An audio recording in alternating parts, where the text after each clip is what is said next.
Bonjour à tous. 2 tonnes de coques en 4 jours sur la plage. Explication dans cette vidéo. Depuis quelques jours, riverains et touristes assistent à un bien étrange spectacle. Des curieux sacs s'échouent sur les plages de la pointe du Cotentin. Coup de sonnette, un soir, au portail d'une maison située près du camping de Réville, dans le Cotentin. Le propriétaire sort voir ce qu'on lui veut, pas très rassuré. 3 malabars l'attendent derrière la grille. Look de racaille, mais sourire poli. Vous auriez pas trouvé des sacs sur la plage, par hasard? Non.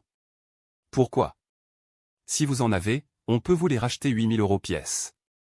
L'offre est surréaliste, mais quasiment tous les habitants du village y ont déjà eu droit. Il faut dire que la mer a déposé une drôle de cargaison sur ces tranquilles rivages normands. L'histoire débute le dimanche 26 février quand sur la plage de Réville. Un promeneur découvre des dizaines de sacs bleus échoués sur le sable.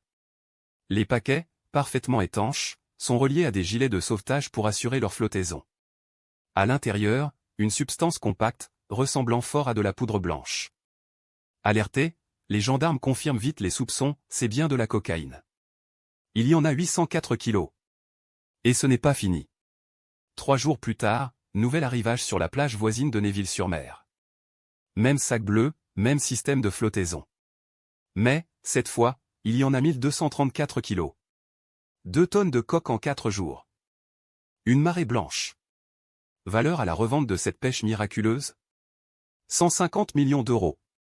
Des touristes aux airs de crapules affluent dans le secteur. Pas besoin d'être Sherlock Holmes pour comprendre que la coque provient d'un bateau qui a eu un souci en mer. Soit la cargaison était cachée sous la coque et elle s'est décrochée en cours de route. Soit il s'agit d'un délestage volontaire pour échapper à un contrôle. Seule certitude, d'autres sacs risquent de continuer à s'échouer sur les plages du Cotentin au gré des courants. Alors que la drogue, évacuée par convoi spécial, est mise à l'abri des convoitises. Des touristes d'un genre nouveau commencent à apparaître dans ce joli coin de Normandie. Des gars style banlieue, encapuchonnés, circulant dans de grosses berlines immatriculées à Paris. On les voit arpenter le sable, de loin, et ce n'est pas pour faire des pâtés. Ils guettent un nouvel échouage comme les mouettes attendent le retour d'un bateau de pêche. Et n'hésitent pas à revenir de nuit, équipés de lampes frontales. Au village, on l'a dit, les habitants se font accoster par certains de ces touristes. Prêts à payer 8 000 € par sac, voire 20 000. On ne parle que de ça dans les bistrots. Du jamais vu. Aujourd'hui, le temps a passé et la marée blanche s'est tarie. Grâce à nos confrères britanniques, on en sait un peu plus. La coque était apparemment cachée sur un gros navire en provenance du Brésil. C'est lors du transfert de la marchandise vers un bateau plus petit, par une houle trop formée, que le stock serait tombé à l'eau.